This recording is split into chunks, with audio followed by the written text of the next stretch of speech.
Alright, so on this side of the shed, I've painted, but you can see the boards here are rotted, and I've got that hole there.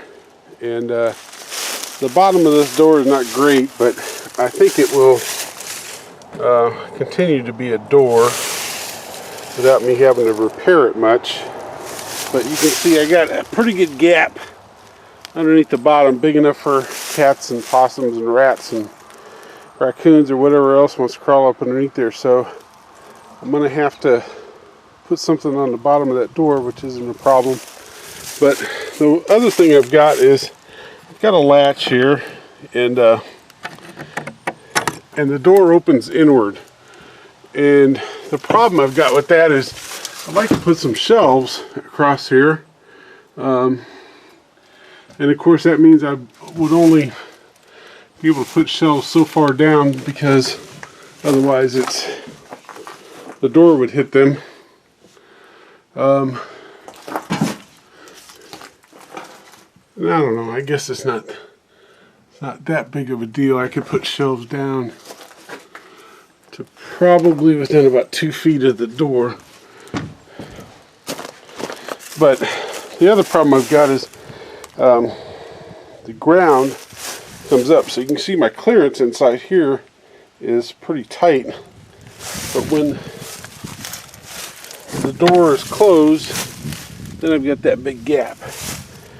But if I make it to where the door swings outward, not only can I run shelves all the way down if I want to, but then I don't have to worry about that clearance and that gap. So I think we're going to change this door around and make it to where it opens outward instead of inward. So I'm pretty sure the only thing I have to do is move these hinges, and then of course take off actually just one piece of trim here. Take this piece of trim off, which keeps the door from opening outwards all the way, and then I'll just move it in to where it will keep the door from going too far in, and then maybe move that latch. So that's what we're up to today.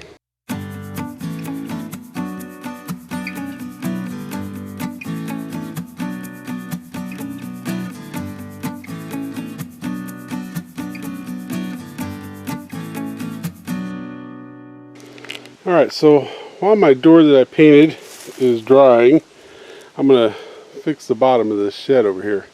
Now, when they built this shed, you can see we got plenty of rafters in here. That's not a problem. They're probably on maybe even a 16-inch center. Maybe a little closer than that. But at any rate, the walls over here, I got a 4x4 here and a 4x4 down there in the corner. And that's pretty much just holding up this roof and rafter system here. That board there is just so that they could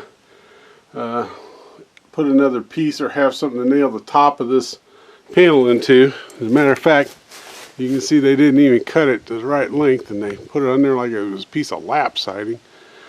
At any rate,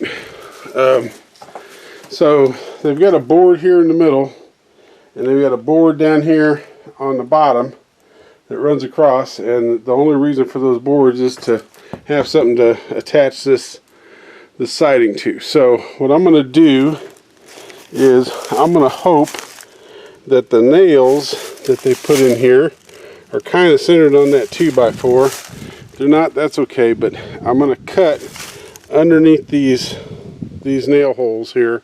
I'm going to mark it with a level and a Sharpie, and then I'm going to take my circular saw, adjust the depth to where it's just deep enough to cut through this siding, and that'll cut this old stuff off, and then I'll cut new stuff to fit on there. And if I don't have enough to screw into, I'm just going to take a 2x4 and I'll just put another 2x4 in here flat ways, run across there, and then we'll have tons of stuff to nail into. So here we go.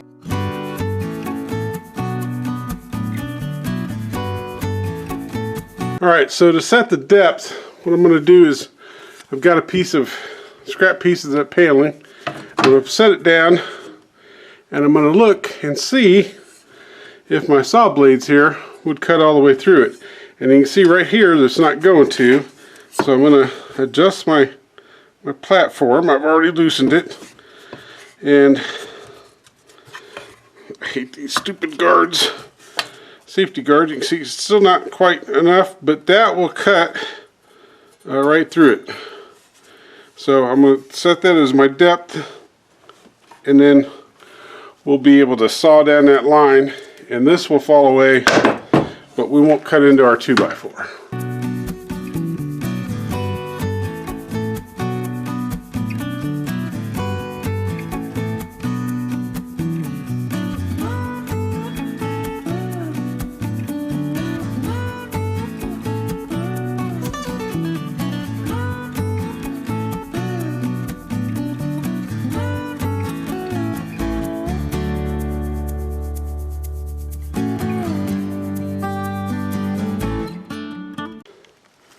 Alright, so we made our cut. I kind of free-handed that and dropped it a little bit, but we made our cut, and you can see that we exposed half our 2x4 there. Actually ended up cutting through a couple nails there, which probably is not a good thing. And then down there, it's not cut up enough, so I'm going to have to remark a line and cut. But that's okay, because this first cut shows me what I need, where I'm at, what I need to do. Now the other thing is, I've got me a razor blade cutter here, so that way, anywhere I've got like this, where I didn't quite cut through with the saw all the way, I can trim that up with this razor blade cutter and clean it up so that the piece that I'm going to butt up against there is nice and clean. And we'll cut that one there again. So remark it, cut a little bit more, and then we should be ready to add our new panels to the bottom. Alright, so now we need to measure what our lengths of our panels are going to be and get some cutting done and then attach those. Now these areas here where I cut through the nails, I'm just going to pull those out, and then when we come back we'll just put some screws through here to make sure this panel is attached good. Alright, so on my length here is going to be 36.5 inches, and I've marked that here with a Sharpie, and I clamp my straight edge down here so that way, because I'm working by myself, so that way I can operate my Sharpie without having to worry about my straight edge moving as I'm trying to draw a line. Alright, so normally I would just cut this line here with my circular saw freehand, but since I've already got my straight edge and my clamps out here, I may as well take advantage of them. And so what I'm going to do, I can measure the width from this edge over here to my blade, and I can see that it's like 1.5 inches. So I can move this back 1.5 inches and then just run my edge of my saw up against the straight edge, and it cut a nice straight line. I don't have to worry about even trying to cut straight. Alright, now the last thing I need to do is I need to make sure that my cut line here extends past the edge of my table, because otherwise I'll end up with two tables.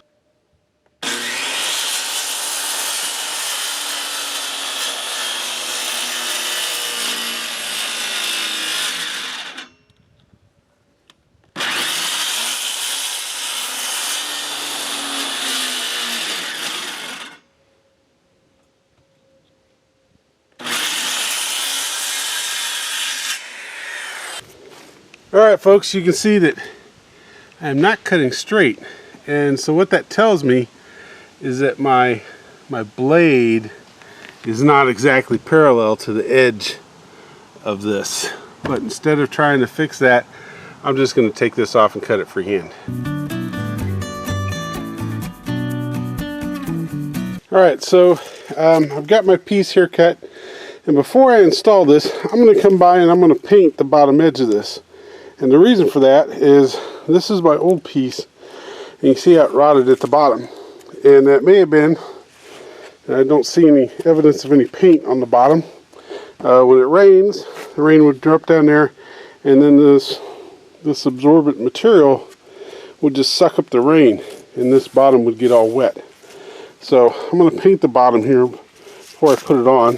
The other thing I'm going to do is I'm going to make sure it doesn't stick down into the dirt, and then that will help this last a lot longer, and it won't end up like this. Now when you do this, don't be stingy with the paint. I want to make sure that it gets all up in all those little crooks and voids and stuff so that it seals good.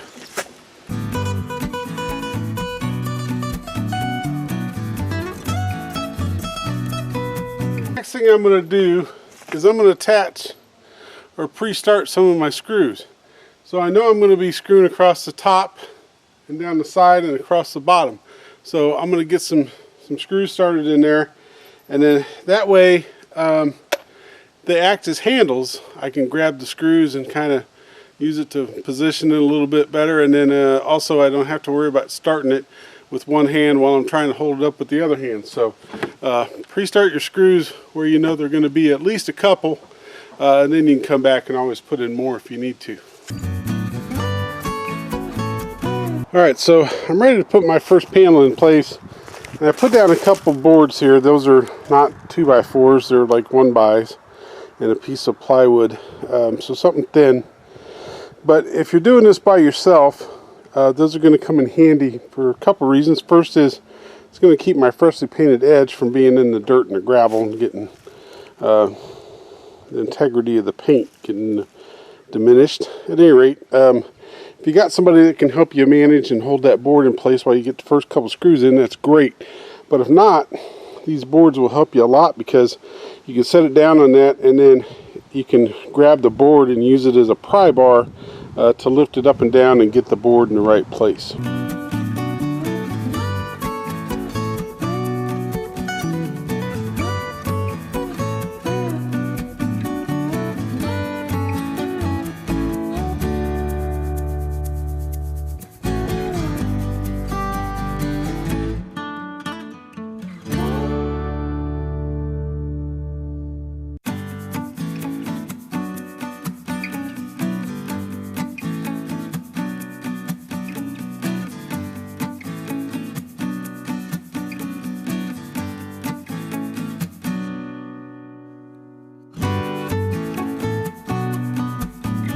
Alright, so the next thing I'm going to do in this wall is I'm going to come back and hit these spots here where I put the screws with some paint. The reason for that is you can see the wood pulp material this is made out of is exposed. So again, that's going to suck up rain, water, and I want to protect this. So we're going to hit it with paint, and that will help seal up those open areas now.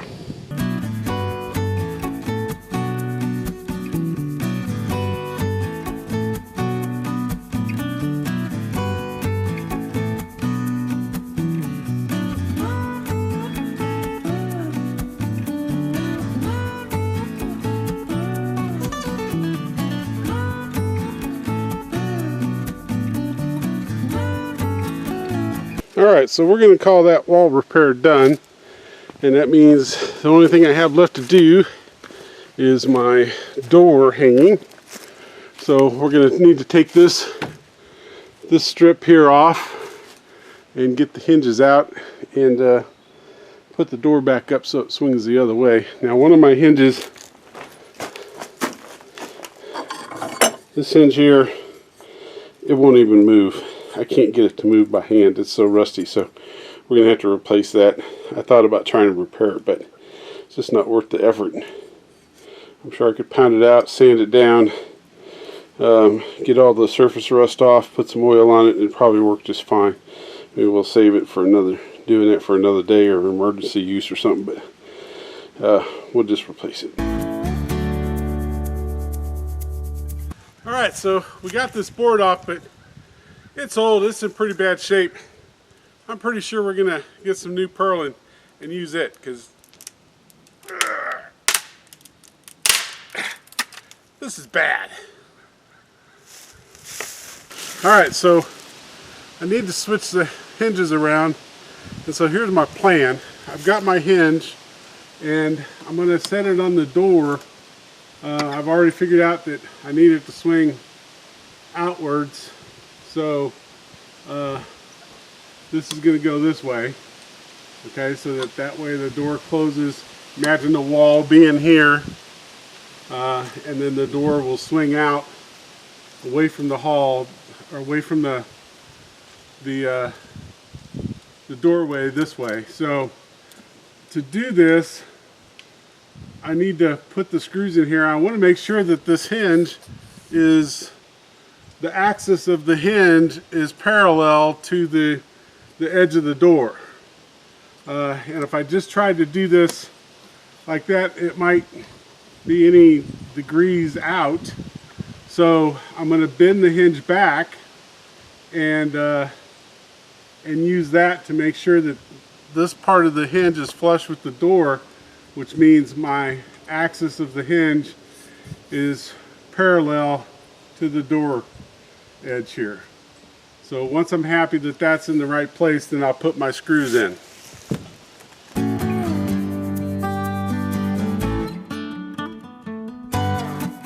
Alright, so now that I got that done, I'll put the bottom hinge in also, and then I'll go get my help to come out here and help me hold the door, and then we'll be able to attach the hinge,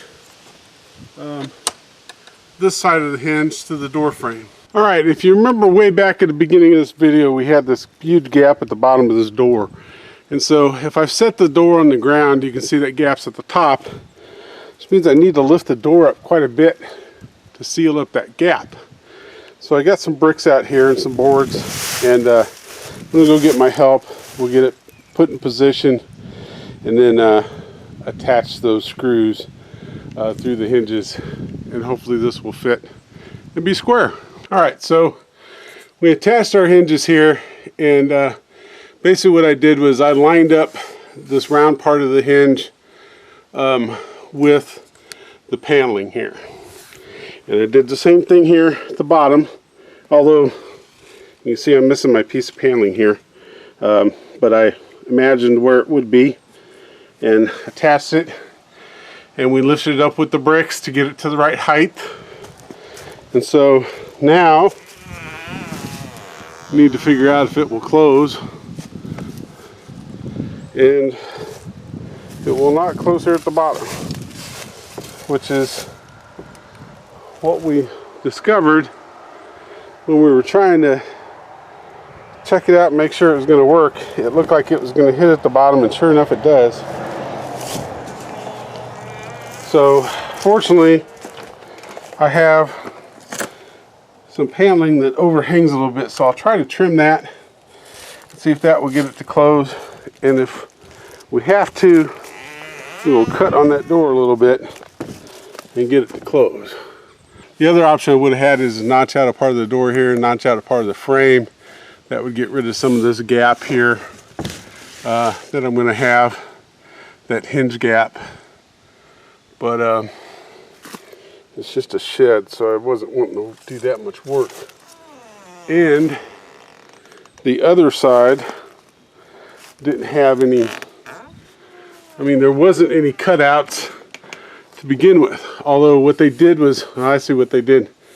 So I see what they did here was they had it flush here, so they didn't have the hinge width in between the door and the frame. But I do because of the way I hung it. So that's what's causing this to be wider and there to be a gap. So I'll have to fix that. Alright, so the first thing I'm going to try to do to fix this is, again, I've got this extra gap sticking out here on this paneling. So I'm going to take the Sawzall to it and see how much that buys me, and then figure out what I need to do next after that.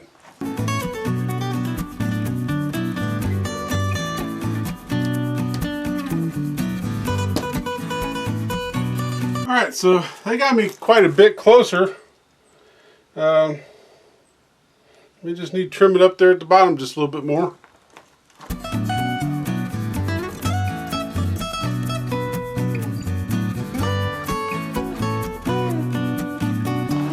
Alright, so that is closing or clearing the lip from the outside. It's just not coming in far enough because of the width of this paneling. So I think all I got to do is just trim that back far enough in, trim this paneling far enough in to where the door width will come inside this wall. So I think what I'm going to do, I'm going to get the circular saw out and just cut off this paneling the depth that I want the wall to come in, or that I want the door to come in.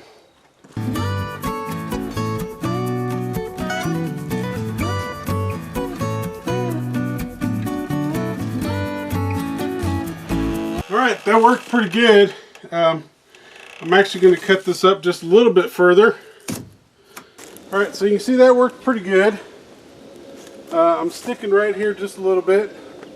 Again, the paneling is not in the way on the outside here, but the width of the paneling on the inside is what's sticking just a little bit. So I think if I just cut that up just a little bit further, I should be good to go. As a matter of fact, it's probably hard to see, but there's a stud or something here, cross beam, that is pushes out just a little bit. And so I think if we continue to cut the width of this paneling down till we get up to about right here, the door should close pretty good.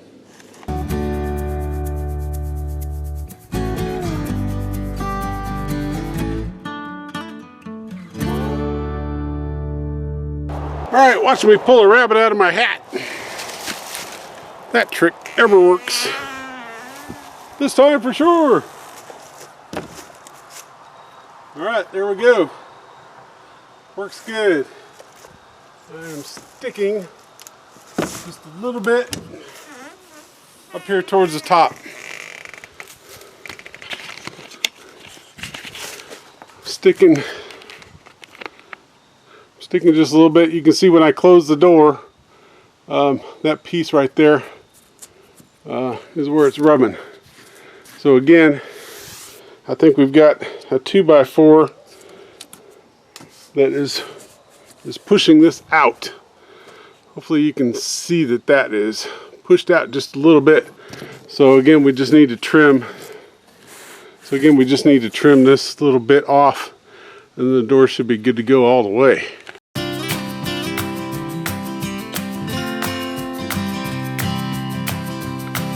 All right, we'll try this one more time. Oh yeah. So that closes all the way. As a matter of fact, something is kind of stopping it on its own. I think, can't quite tell what. I think it's just when it gets in, it's hitting this edge. So if I wanted to close a little bit more, I could just take this back. But I think it's going to be all right, because I'm going to put a latch on it, and if the latch holds it under a little bit of pressure, that's fine. So I'll put a latch right about here, and then we got this gap at the bottom that we need to seal up. I'm just going to take a board and set it on there, screw it down, and that should seal up the bottom. Alright, so I went and found a piece of old paneling, pretty thin stuff, but that's fine. And I'm just going to close the door and then screw this on there, and then it should open just fine, but when it's closed it should be sealed up. Alright, so we are done with this side for the most part. I screwed that piece of paneling on the bottom. It is not straight, but that's okay. It conforms to the level of the ground right there, and when it opens up just fine. We got the latch put on, and you can see I've got some daylight over here on my crack of the of the door, the gap there between the door and the the side. I may put some, I don't know, I may put some in there, may not. Like I said, it's just an old shed. And the intent right now is just to keep the cat-sized creatures out of this, which that should do. Alright, so you can see my door is flush at the bottom, but not so flush up at the top. So I think what I'm going to do, I've got some springs here, some eye hooks. I'm just going to put a spring at the top of that door, because it just needs to be, doesn't take a lot of pressure, get it back where it's supposed to be, and I think that'll be the easiest fix. Alright, so I didn't really have a single spring that was long enough, but we got a hook in there, and we got a hook in there, and not extended. You can see it's probably maybe 4 inches from the hook. So we pull that tight. See, my spring is got tension on it. Looks like I've got a mud dauber that's built his home inside there. That's interesting. At any rate, so it's under some tension.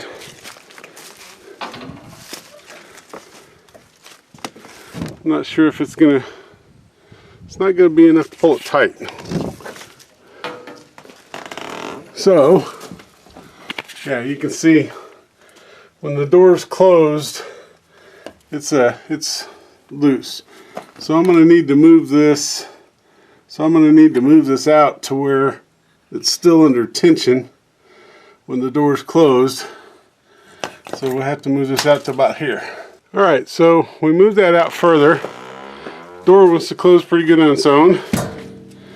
And you can see where our spring is still under some tension when it's closed, but it's not enough tension to close the door all the way. So I'm going to check and see if I added more tension. I'm just going to pull on this like that. And if I added more tension, it does move the door top in a little bit. So I think that's one of the things we're going to do. The other thing we're going to do is down here, it may be hard to see because we're low light here, but the bottom of the door is hitting right here where we cut that paneling off to make it wide enough to accept the door. And this whole thing is just not straight. It's an old barn shed, and nothing is really parallel or perpendicular to each other. So at any rate, I think I may cut that back. That will let the bottom of the door come in a little bit more, which will get the top of the door in.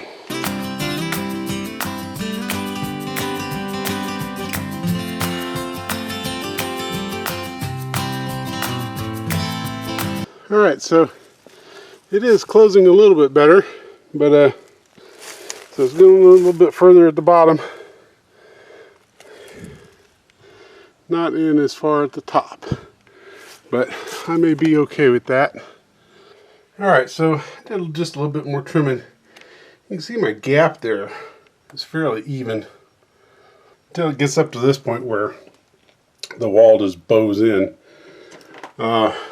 So I think that's where it's going to live. So it's not too bad up the top. It's less than a finger width that it's sticking out. And then down here at the bottom, it's in a little bit. So again, I'm not the greatest carpenter in the world, but I'm working with some material here that is just not straight and flat.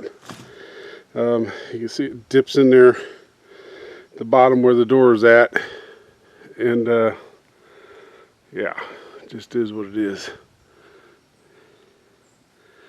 I could probably push that bottom hinge out a little bit, straighten the door up some, but right now the hinges on the door are straight with the post. Alright, so I think I got rid of most all the discrepancy at the top. The bottom, actually probably made that just a little bit better too. And what I did was I moved this hinge out. You can see by the amount of paint, unpainted wood there.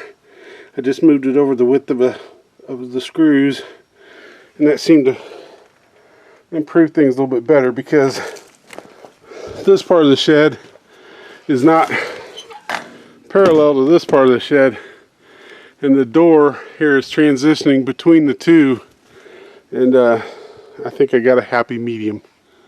So we're going to call it done.